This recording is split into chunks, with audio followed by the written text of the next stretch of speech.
उधर जयपुर जिले के सामोद थाना इलाके में इटावा भोपजी गांव में बाइक और ट्रैक्टर ट्रॉली की भिड़ंत हो गई और इस हादसे में बाइक सवार एक युवक की मौके पर ही मौत हो गई, तो वहीं 2 लोग गंभीर रूप से घायल हुए हैं।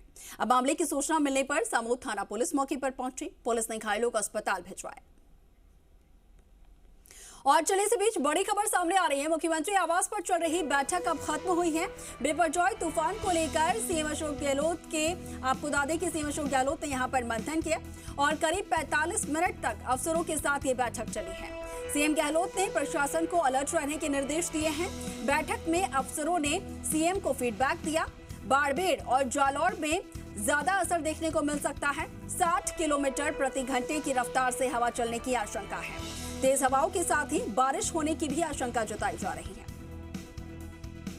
और ज्यादा जानकारी दे पाएंगे बैठक को लेकर सहयोगी शशि मोहन हमारे साथ फोन लाइन पर जुड़े हैं। शशि, 45 मिनट तक बैठक चली है, बैठक खत्म हो गई है, क्या कुछ निर्देश यहाँ पर दिए गए? अंकुर, बैठक में मुख्यमंत्री अशोक गहलोत ने प्रशासनिक मशीनरी को, अधिकारियों को इसी बात के निर्देश दिए हैं कि सरकार की तरफ से हर संभव मदद दी जाएगी। बजट और संसाधनों की कोई कमी नहीं आने दी जाएगी, लेकिन अधिकारियों को मुस्तैद रहने के लिए कहा गया है कि जान माल का कम से कम नुकसान हो, कोशिश की जाए किसी व्यक्ति की जान ना जाए। और इसके लिए जो भी व्यवस्थाएं करनी है, चाहे लोगों को घरों में रोकने की व्यवस्था करनी हो या लोगों को सुरक्षित जगह ले जाने की व्यवस्था करनी हो, अगर कहीं पर किसी तरह की सुविधाएं नहीं है वो सुविधाएं मुहैया कराने की बात हो, तो प्रशासन पूरी सतर्कता बरते, पूरी सावचेती बरते।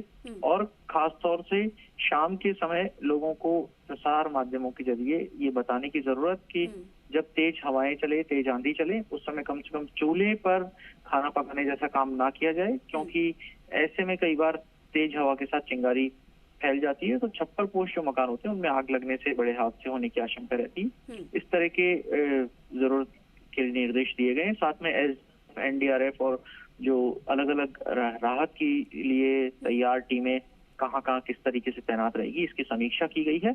मुख्यमंत्री ने संबंधित 8 जिलों के कलेक्टर्स और एसपी को भी लगातार सक्रिय और एक्टिव रहने के लिए कहा है। जी बिल्कुल।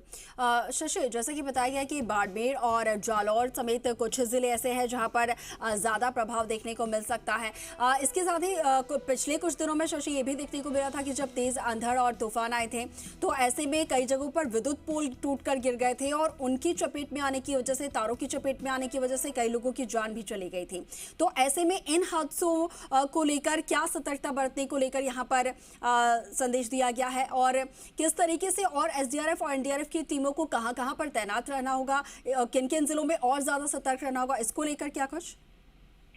अंकुर, सभी जिलों में मुख्यालय पर और कलेक्ट्रेट पर एसडीआरएफ की टीम तैनात रहती है। जैसे ही कहीं जरूरत होती है तो उस जरूरत के हिसाब से पहुंचती है। पेड़ गिरने की सूरत में एसडीआरएफ की टीम जरूरी सामान लेकर के उसको सड़क पर से हटाना, ट्रैफिक को डाइवर्ट करना, इन सब कामों को देखती है। तो अगर बिजली के तार कहीं टूट रहे हैं, खंभे कहीं गिर रहे हैं, तो ऐसी सूरत में ऊर्जा विभाग को मुस्तैद रहने के लिए कहा गया है। पहले तुरंत बिजली सप्लाई काटने के निर्देश दिए जिससे कोई वाहन चालक उसके करंट की चपेट में नहीं आए और उस इलाके के मकानों में भी करंट नहीं तोड़े। लोगों को भी ये बात समझनी होगी कि अगर कहीं वो ऐसा वाकया देखें तो तार को या खंभे को ना छुएं, उससे दूरी बनाए रखें और ऊर्जा विभाग की हेल्पलाइन पर जल्दी सूचना दें, जिससे इस काम में उनकी तरफ से भी जो योगदान दिया जा सकता है वो किया जा सके। जहां तक संबंधित जिलों की बात है तो 8 जिले ऐसे हैं जहां पर ज्यादा अलर्ट रहने को कहा गया है।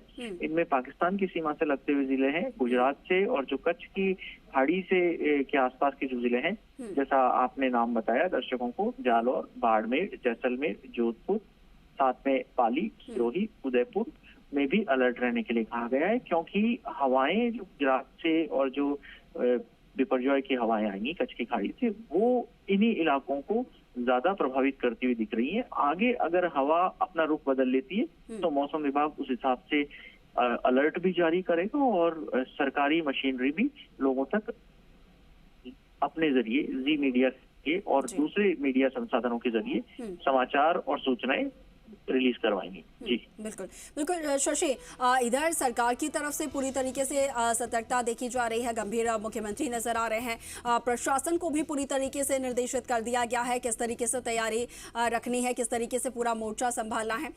इसके साथ ही आपसे ये भी जानकारी चाहूंगी कि जिन जिन जिलों में ये सबसे ज़्यादा अलर्ट है जो कि बॉर्डर एरियाज हैं, अब ऐसे में वहाँ पर लोगों तक किस तरीके से जानकारी पहुँचानी है, उन्हें किस तरीके से, उनके लिए क्या कुछ गाइडलाइंस जारी करने हैं, वो कैसे कलेक्टर्स पहुंचाएंगे, उनको लेकर किस तरीके से वो जो है सूचना जनता तक पहुंचाएंगे?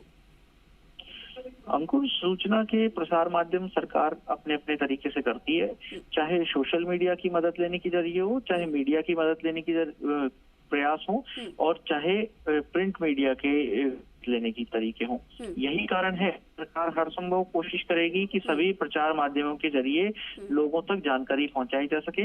रेडियो पर भी इस चीज की जानकारी प्रसारित होगी। जी राजस्थान भी लगातार दर्शकों को दिखा रहा है। प्रिंट मीडिया के जरिए भी सरकार की कोशिश होगी कि लोगों तक ये बात पहुंचाई जाए। स्थानीय स्तर पर सोशल मीडिया पे जो ट्विटर हैंडल और जो सोशल मीडिया अकाउंट ज्यादा सक्रिय रहते हैं, उन लोगों से हम भी अपील करते हैं और सरकार भी अपील करेगी कि वो भी अपने माध्यमों से लोगों तक इस चीज की जानकारी पहुंचाए, जिससे जान माल की हानि को कम से कम किया जा सके। देखिए, अगर तूफान आ रहा है, बड़ी घटना है, प्राकृतिक आपदा की स्थितियां बन रही है, तो नुकसान तो होगा, ये तो बात है। अब उस नुकसान की डिग्री को कितना कम किया जा सकता है, उसकी गंभीरता को कितना कम किया जा सकता है, यही मानवीय प्रयास होने चाहिए और यही प्रयास सरकार कर रही है, यही प्रयास जी राजस्थान की तरफ से है। जी ठीक, शशि बहुत शुक्रिया हमारे साथ जुड़ने के लिए, तमाम जानकारी।